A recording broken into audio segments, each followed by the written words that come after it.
Everyone আবার তোমাদেরকে hello everyone, my name Biswajit Ghosh and my channel YouTube channel.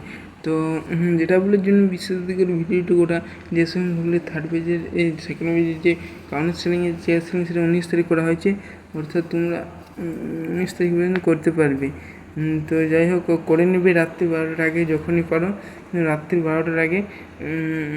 যাই হোক, তোমরা সন্ধ্যে পর্যন্ত দেখবে। যদি চয়েস ফিলিং যদি হয়তো কিছু মিস্টেক গেছে, কোনো দিকে ভুলে গেছে, হয়তো কেউ এমনও কেউ আছে। তো এই ছিল থার্ড পেজ অ্যাডমিশন 22 থেকে 23 নিয়ে যাবে। থার্ড পেজের পাবলিকেশন ডেট 20 জুলাই বেরোবে। 20 জুলাই সম্ভবত কখন বেরোবে কী জানি, 20 জুলাই না বেরোতে পারে।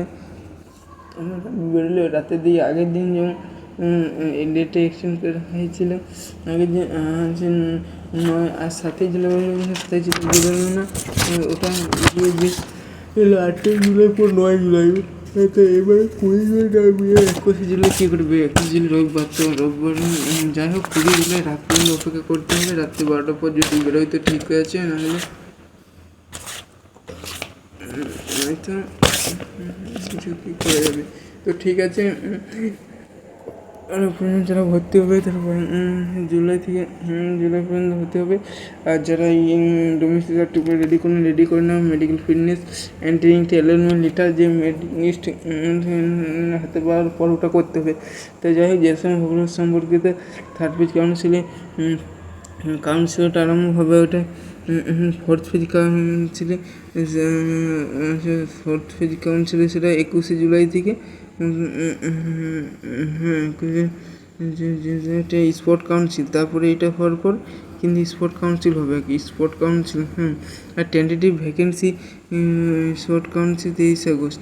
আর ফোর্থ পেজের নিয়ে চয়েস ফিলিং সেটা করতে পারবি ফোর্থ পেজের 27 মোটামুটি 21 জুলাই, 22 থেকে 26 জুলাই পর করতে পারবে। 26 জুলাই পরেই করতে পারবে। যাই হোক, তারপরে 2 আগস্টে পর 20 আগস্ট সেটা টেন্টেটিভ নেটওয়ার্ক হবে। তার টেন্টেটিভ স্পোর্ট কাউন্সিল 23 আগস্টে। যাই হোক, এই স্পোর্ট কাউন্সিল এখন অনেক দেরি আছে। এই কাউন্সিলগুলো ভালো করে করো, এই মেন কাউন্সিল ফোকাস দিতে। আজকের ভিডিওটা এই পর্যন্ত, পরে অন্য কোনো ভিডিও দেখা হবে। ততক্ষণ তুমি ভালো থেকে সুস্থ থেকে আমাদের চ্যানেল বলে থাকবে। ভিডিওটি যদি কোনো অংশে বুঝতে অসুবিধা হয় কমেন্ট করবে।